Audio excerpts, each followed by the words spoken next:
Yo, what's up everybody? How you doing? This is your Coach Renz, and today we're going to take some time to break down what you really should understand about this whole Popeyes chicken versus Chick-fil-A chicken sandwich.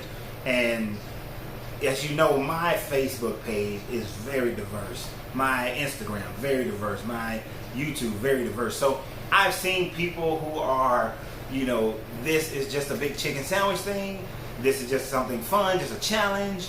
I've seen people who are like, what's the big deal?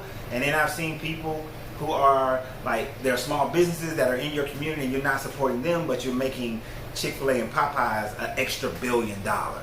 So I've seen all these different things, but I want to break down why all that stuff matters and yet still doesn't matter. And if you're a small business owner or you want to become a small business owner, you really should listen to the entirety of this video.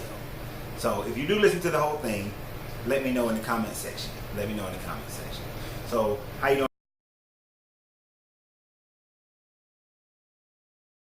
So how you doing everybody? If you're finding me for the first time, this is Coach Renz. If you find me for the first time, go ahead and hit that subscribe button and then hit the bell icon. You won't regret it. This channel, we talk about everything in the 360 degrees of your life. We talk about money and business. We talk about your health. We're going to talk about your relationships, and we talk about your spirituality. We get the 360 degrees of the person. And I want to first give gratitude and thanks to everybody who supports the channel, either buying and purchasing from Uncle Renz Popcorn, that's urpopcorn.com, or those who support us on Patreon. And when I do a live, those who donate to the live chats, I appreciate that greatly. And I know I got to get back to the lives, but I appreciate your support. And if you're watching this on Facebook, please go ahead and subscribe to the YouTube channel, as it helps the channel. Hit that like button. Hit the like button. Let's see how many likes we can get. Let's beat the last video in likes, which ain't really hard. A lot of y'all listen, but you didn't hit the like. So hit the like button. All right. So the stage has been set. Chick-fil-A versus Popeyes. Now, I don't know the ins and outs of how this whole thing started. I don't know the marketing people who got behind it. I don't know if this is a collaboration. But this reminds me, this smells like, smacks of the type of marketing that one of the marketing people I follow would do. This is what this guy would do in his marketing. He would go to, he would have Popeyes as a client and know that Popeyes is getting ready to announce this chicken sandwich, and instead of doing it the regular way of saying that, hey, we have a new spicy chicken sandwich or chicken sandwich, and it's been cooked this way and that way, and these herbs and spices, and it's a favorite, and have some good-looking people eating the sandwich and enjoying it, and families and all this kind of stuff. Instead of doing the basic kind of marketing, he's the type of person who would say, hey, Popeyes, my client, let's partner with Chick-fil-A. And since people are in this mass mode of loving to do challenges, and since there hasn't been an ice bucket challenge lately, a dance this challenge lately, all those kind of challenges that takes a large group of, that covers a large area and a large group of people, let's do a new challenge. Chick-fil-A's chicken sandwich versus, the Popeyes new Chick-fil-A's chicken sandwich. It's the, old dominant guard versus the new young guard. And let's get Chick-fil-A on board, because both companies are going to see a huge increase in their profitability, which this would also let Chick-fil-A know this is the kind of guy that needs to be marketing for them as well. I can see that. And as far as I'm concerned, unless I see something different, that's going to be my assumption that whomever is in the marketing department decided to collaborate and do this challenge. Now, what this has shown is the mass mentality of people, period. Because I've seen people of all walks of life, income areas, race, gender, all walks of life are doing videos saying that, oh, let's compare the Popeye sandwich versus the Chick-fil-A sandwich. And then I've seen people who are saying that they don't care, people who like it, people who don't like it. I've seen this. I've seen people doing this. It demonstrates the mass mentality, because people have a need to belong. They have a need to belong to something that they can hold on to that seems consistent. This is why people, although the certain food is not the best food, it's not the healthiest for you, it's not even the best tasting, people will buy it anyway because it's consistent, and the mass majority of people will eat it. And as long as the mass majority will do something, the others will follow. That's just the mentality of people. We will move in a herd. We will move in a herd. And because no one wants to be the wildebeest that gets picked off by the lions, because you're a straggler or you're outside the containment of the herd. So people like to move with the herd. It makes them feel like they belong. And if you're a business owner, you got to understand that they want to feel like they belong to something solid. People always want to belong to something solid. So if you are one of those people on my pages who are saying that, well, if you can go out and we can help Chick-fil-A and Popeyes make an extra bill, then why aren't we helping the black business in our neighborhood make 100,000? They're making $1 billion. Can we help them make 100,000 on top of whatever they currently make? Can we help them make 200,000? Can we build the businesses in our community in the same way that we're running out to build Chick-fil-A and Popeyes? Well, you can. People can. But if the masses aren't doing it, then it's less people that's going to do it. And the lesson to business owners is you have to look at this situation and determine, how can I get some of that type of allegiance going? How can I bring that to my business? How can I connect with the masses in my community and bring them to do business with me? How can I do? That's what the business owner should look at. Not the business owner that says, oh, look at, do you see, that's just how people are. They just run and they just gonna buy from somebody else and they don't care about business in our community.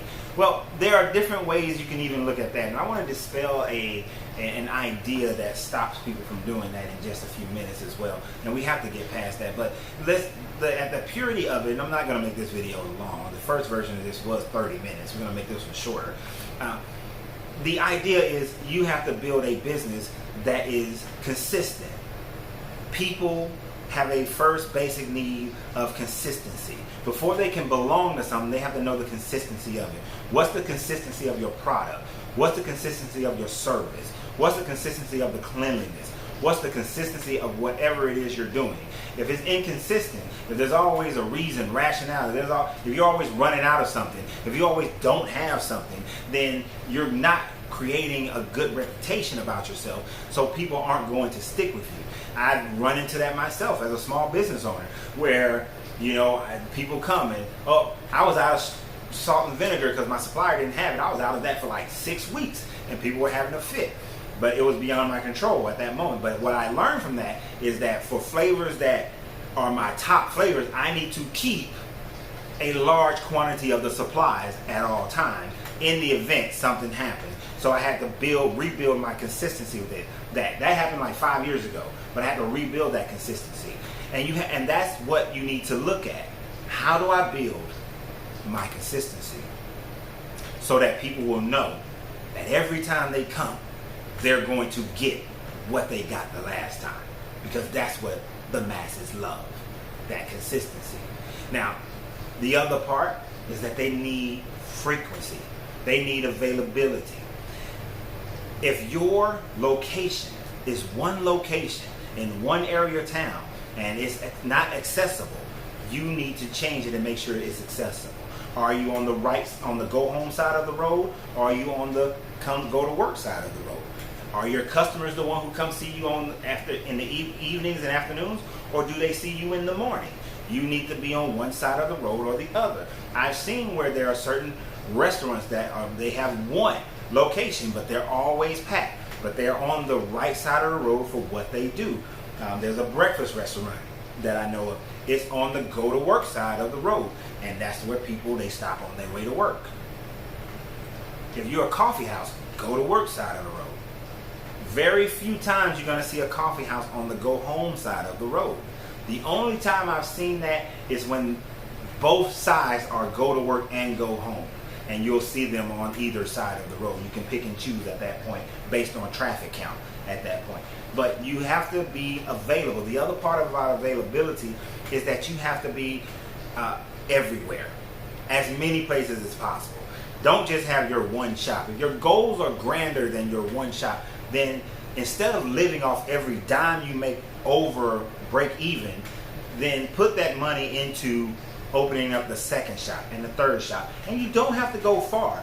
If you're in one spot, 3 miles away, open up another one. Across the bridge, there's a McDonald's on one exit here in Atlanta. I mean, I'm sure this happens in more than one place, but there's one in particular where there's a McDonald's on one side of the highway, and not even a half mile is the McDonald's on the other side of the highway. The highway is highway and the bridge is a natural barrier that people have a tendency not to cross. So you can have a McDonald's on both sides of that highway because they're going to get the business when both sides both have high traffic volume. So you can do that. But you can open up based on your business in different localities. And that's what you should look at. Because when people see that, oh, I went to this road and you're on this road, and then 3-4 blocks over or a mile away, you're on that road, and then a few miles away, you're on that road. If they can see you everywhere, then people will just show up. Plus, it's the mass mentality that says, if you have 2 shops, you must be good. If you have 3 shops, you must be really good. If you have 4 shops, you must be great. If you have 5 shops, oh my goodness, you're a big company. If you have 6, and so on and so forth, the bigger you are, the more people will just go to you because they see you and they give you a reputation that you may not even deserve.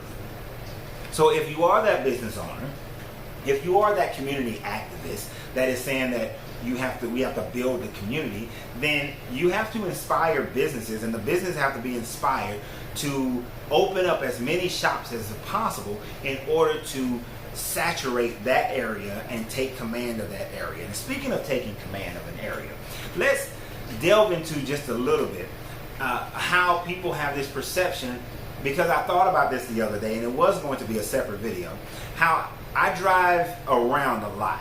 And in my driving, I've noticed that when I'm in the Asian communities, whether it's the Korean, Vietnamese, Chinese, Japanese, doesn't matter, I see 10, 11 different food restaurants of the same. But I always see 1 or 2 either going out of business or out of business.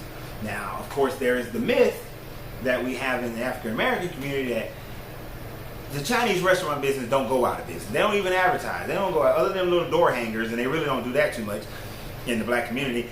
They don't go out of business. Well, they don't in your community because they are only 1 of 2, 3, 4 in existence. And if you're in a place where there's less supply and there's a high demand, then you're not going to go out of business, and you don't need to advertise or market as much. But when you look at it in their community, there's 5, 6, 7, 8, 9, 10 of them, and all of them are competing for those same people. They have a higher probability of going out of business, and they go out of business at the same rate as the business in your community because there's a higher supply and lower demand than compared to in the black community. So it is not that they got a swerve or they got something that you don't know. What they are doing is something you should look at.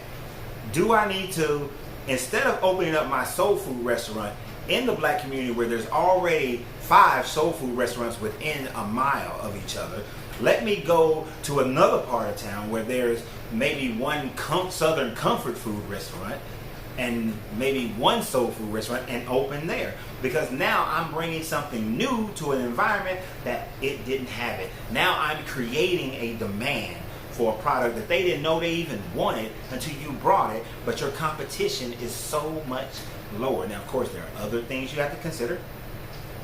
What side of the road are you on? Are you at a traffic light? Is there a barrier in between the road? Is it a 4-lane road? Does it have a turning lane? What's the visibility of the plaza? What's the visibility? What's the anchor of the plaza? Or is it a standalone? There are a lot of other things you have to consider in order to attract people. And most importantly, what is your social media footprint? What are you doing? What is your digital footprint? Are you putting 5, 6, 7, 8, 10, 15, 20 pieces of content out every day in order to attract people? Are you using the right hashtags to make sure that you're coming up in their scrolls? You have to ensure that you're doing all those things, plus be in an environment where you have a higher probability of success. Because if they are, and this week, I plan on having some roti. And in my area that I live in, there are probably about 12 different roti houses. But if I were to go to the north side of Atlanta, there are very few, if any, roti houses. And especially in some areas, I know there's 0 roti houses. So if I lived up there, then I would have to travel all the way over here to get a roti. If that means that somebody opened up one on the north side of town, in areas where there's like 1 or 2 or none, and then did the social media work to educate and bring the people in, they would have a gangbuster business because there's not as much competition. But because of where I live, there's like at least 7 that I can think of right off the top of my head. It's plenty of them. And yes, I have my favorite, and I will go to that one. But there's too many. There's too many. There's too many Jamaican, Caribbean restaurants on this side of town. Go do like the Blaxican. He opened up it's a soul food and Mexican infusion type of food, and he opened up in the north side of town where there's nothing like him. There's soul food here, there's Mexican here. He said, no, I'm gonna go somewhere, I'm gonna open up something totally different. Now he has 2 and a food truck. So he's doing something different. What I'm telling you is do something different. And look at how they do it. Do it differently there, bring the money back to your community. Do it differently there, bring it back money back to your school system.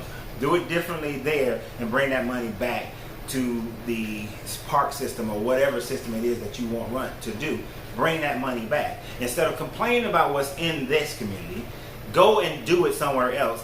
Then when you are doing it somewhere else and you're making the amount of money that you can make over there, then do something different as far as coming in and being willing to take a hit to prop up your nail salon, prop up your beauty supply store, prop up your gas station, and being willing to take a hit until that one becomes obsolete. And I know some people are in the comments going to say, well, if you went and you opened up your type of business in an Asian community, and I know I've said this because I repeated what another guy said, then when somebody copies you in that community, they're going to take over. The people are going to leave you and go to them. And that may very well be true to a certain extent, which is why your plan can't be just to go open to one. You go open to one, you're hot. You're hot. You got a year. You got a year, maybe 2, to really make a difference, right? You got a year, maybe 2, to make a difference. And in that year, you got to open up other locations so that if you need to take a hit on this one, you can take the hit. You can't put all your eggs in that basket. You can't put all your eggs in that basket. So, and excuse the hands, a phone call was coming in and I had to stop it. But, so the thing about it is that this is a great marketing thing, and we have to get on our marketing. We can't expect people to just show up just because of what we look like. We have to do the work to bring the masses in to our business, to make them come, to make them want to grow with us. We have to provide that level of we have to provide that level of security, that level of consistency. We have to start being more available and doing things like that, and in order to build it. Trust me, Chick-fil-A didn't just all of a sudden become huge overnight. It was a 20-40 year journey. Popeyes, 20-40 year journey. We also have to be willing to take the journey.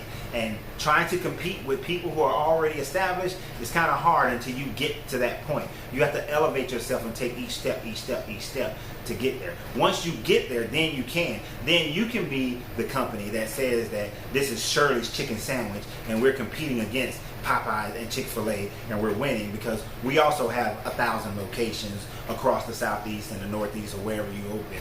We have the 1,000. We are common. We are frequent. We have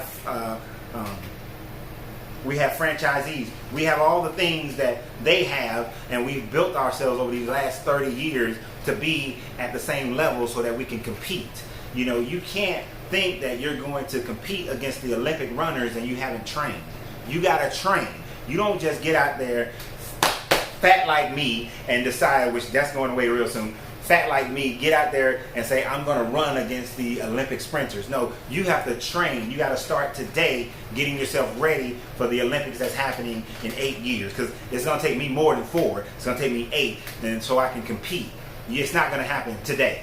So by the time you do that, then you're ready, and you have to have that long-term plan. Like I told you guys in another video, you have to be willing to play the long game. So in this Popeyes and Chick-fil-A thing, they played the long game, and they're in the position to do these things, to draw mass attention. Your company may not be, and until our companies are, then we can't play that game. But the game we can play is becoming a hero in our own community, becoming big business in our own community, taking over industries in your own community, and then as you take it over in your own community, build out to be larger and bigger communities. There's no point in complaining about the big people, no point in complaining about the mass hysteria, until we start building ourselves into the point where we can play with the big people and we can create the mass hysteria ourselves. When you can do that, then you have something to say. But you have to say it by doing it, by showing your action. So I hope this video has been helpful to some of you guys. If you support this channel, I appreciate it. Uncle Ren's Popcorn is going to be that big player. So I appreciate everyone who's been supporting the business so that we can grow it and then be able to facilitate even more things in the communities so that we can grow and grow and grow. So y'all have a great day. Remember, you have to free yourself to be yourself, because your greatness is not negotiable.